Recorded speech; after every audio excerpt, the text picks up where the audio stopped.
Good morning, friends. Today we're honoring Grandparents' Day, and I'm also looking at a continuation of what Reverend Ann started with the Path of the Mystics. So today I'll be talking about Chapter 5, Path 4, from the teachings from the 7 Paths to God. You know, when Reverend Ann asked me to do this talk today, she gave me some guidelines, which is the way it should be. And what she asked me to include in this talk was she asked me to, again, include grandparents. She asked me to talk about Chapter 5, maybe a couple teachings out of Chapter 5, as well as including a mystic.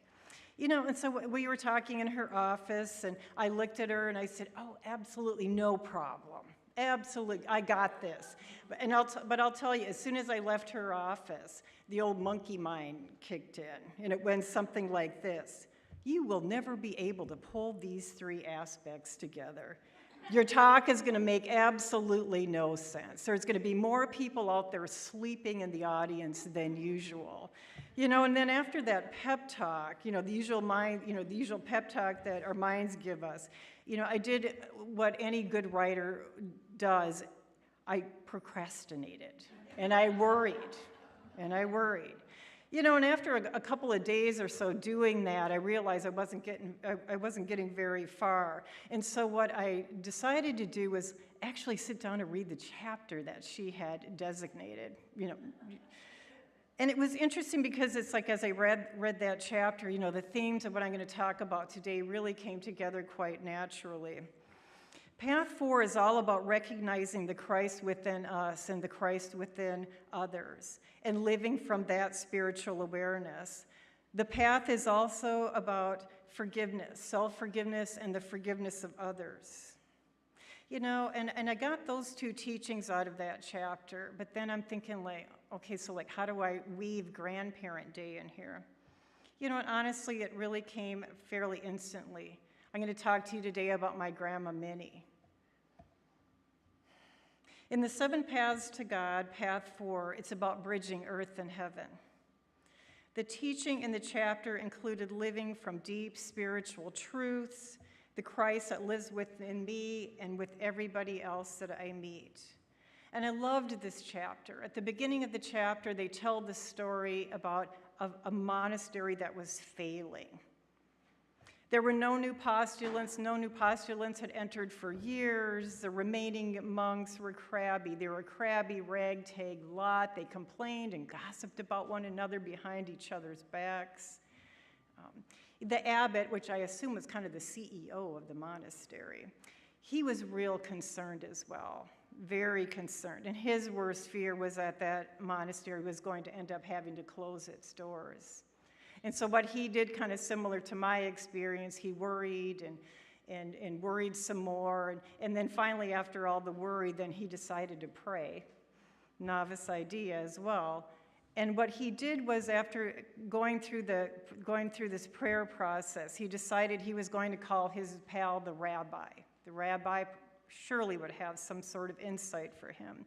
And so what he did, he made arrangements to meet at Starbucks with the rabbi for a latte. I added that piece. And so the two of them got together at Starbucks, and they're sipping their lattes, and the abbot is just rolling out with all of this worry and concern and fretting and stewing and what have you. And the rabbi very patiently listened to him, and just listened.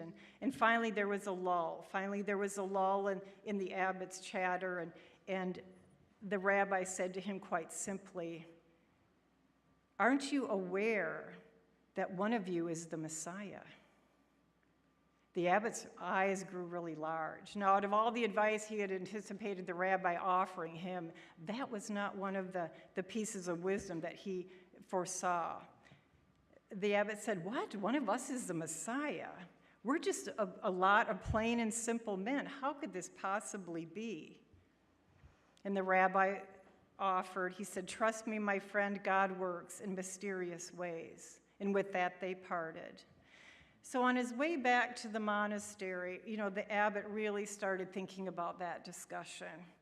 one of us a Messiah?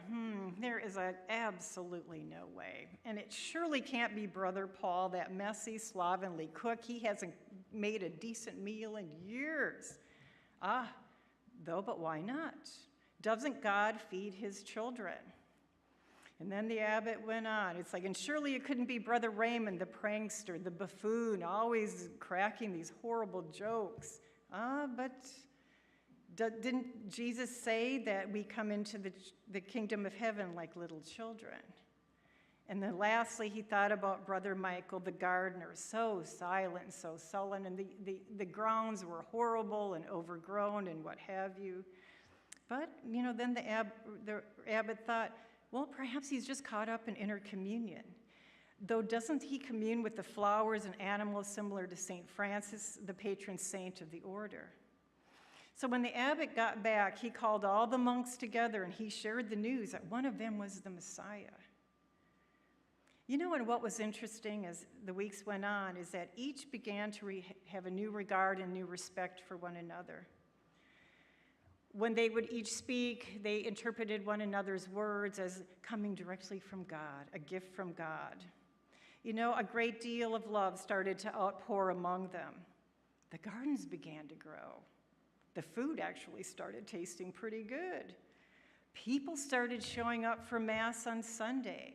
And you know what? Soon young men began to apply for admission to the order. It's when we remember to see the Christ within ourselves and others, our words change, our tones change, and the way we interact changes. George Fox was born in 1624 and transitioned in 1691. He was the English mystic, the founder of the Quakers.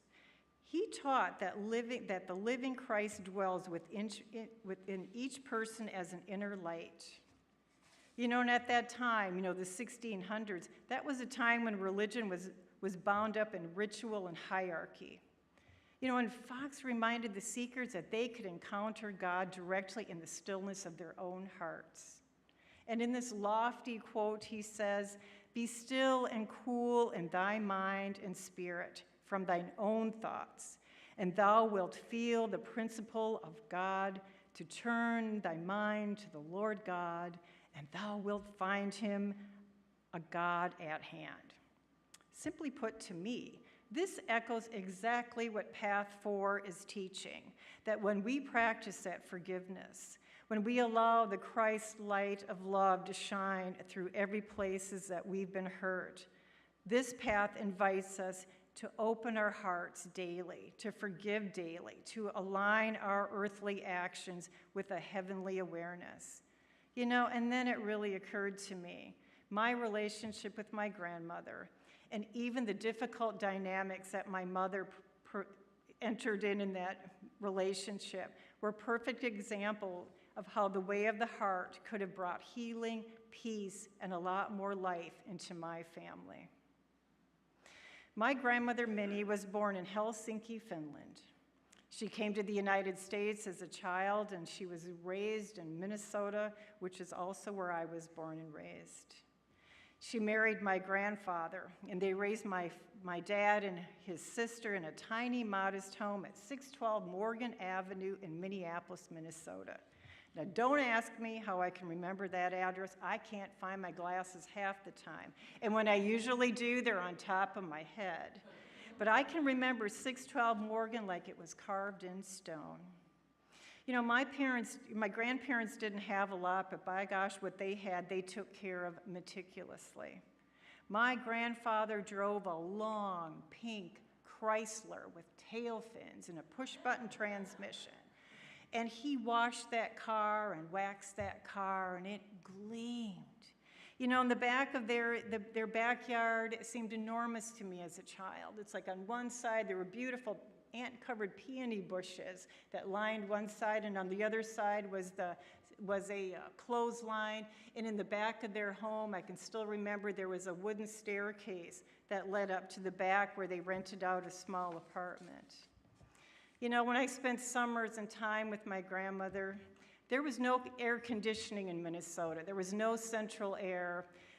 The wealthy people may have afforded a window unit, but not my grandparents. So mornings with my grandmother meant opening every window in the home. About mid-morning, she'd shut the windows, pull the shades, and the oscillating fan then blew the hot air then around for the rest of the day. My grandmother made her own lye soap, and she baked flatbread.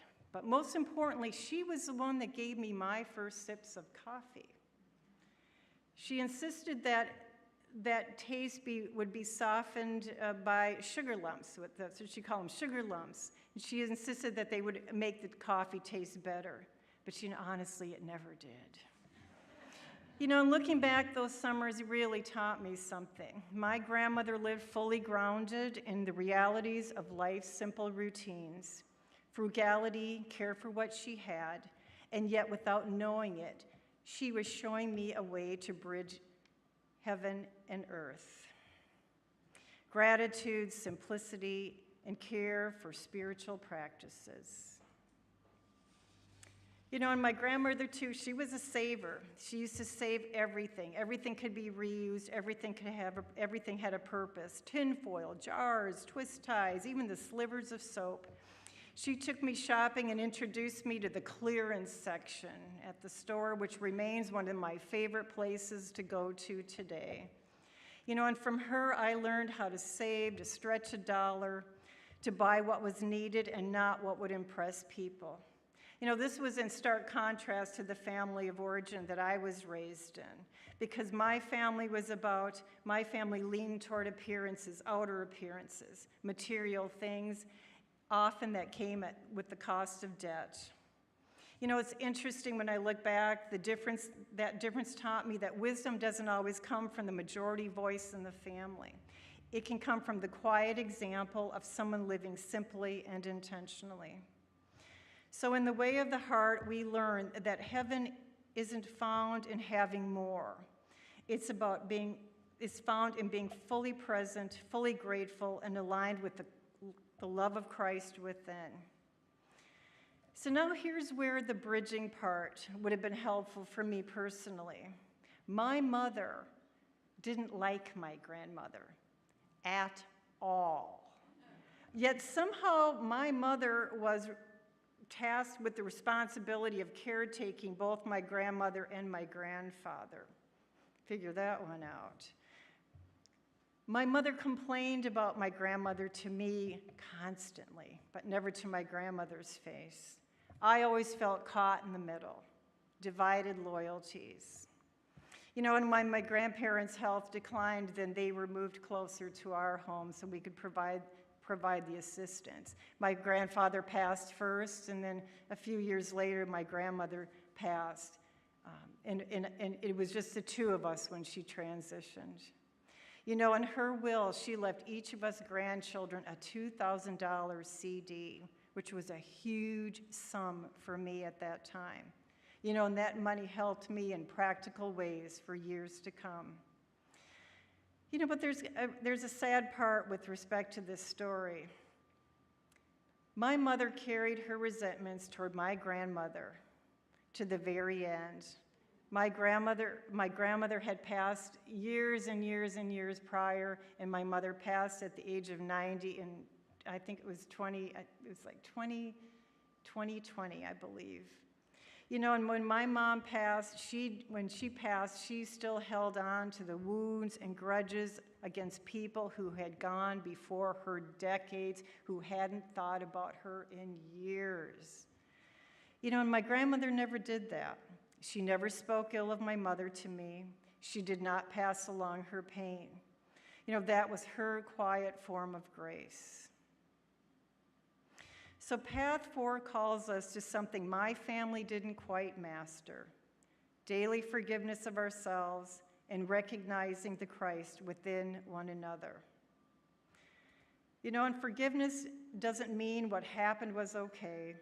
It doesn't mean forgetting. It means freeing ourselves from the poison of carrying the wound day in, day out. Jesus said in Matthew 18:22, not to forgive 7 times, but 70 times 7. In other words, keep forgiving, and keep clearing the heart. And when we forgive, we bridge earth and heaven. We live in spiritual alignment while dealing with the very human messiness of life. You know, I can't go back and rewrite my family's story, but I can choose here, now, to forgive. I can choose to see the Christ in others, even when my mind wants to see their faults, to criticize, to gossip. You know, so on this Grandparents' Day, let's honor not just the sweet, sentimental memories of grandparents, but also the deep lessons, the examples of love, frugality, grace, and even the what not to do lessons that shaped who we are today. So I leave you with 3 invitations this week.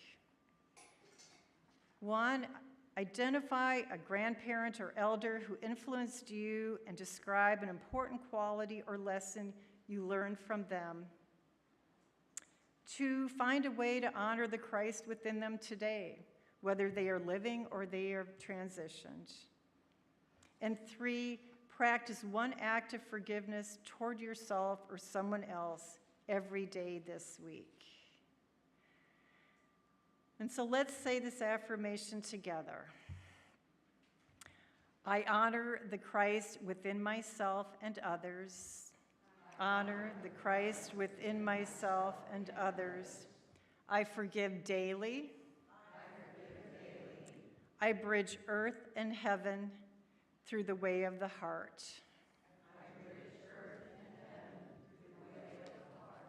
And so it is.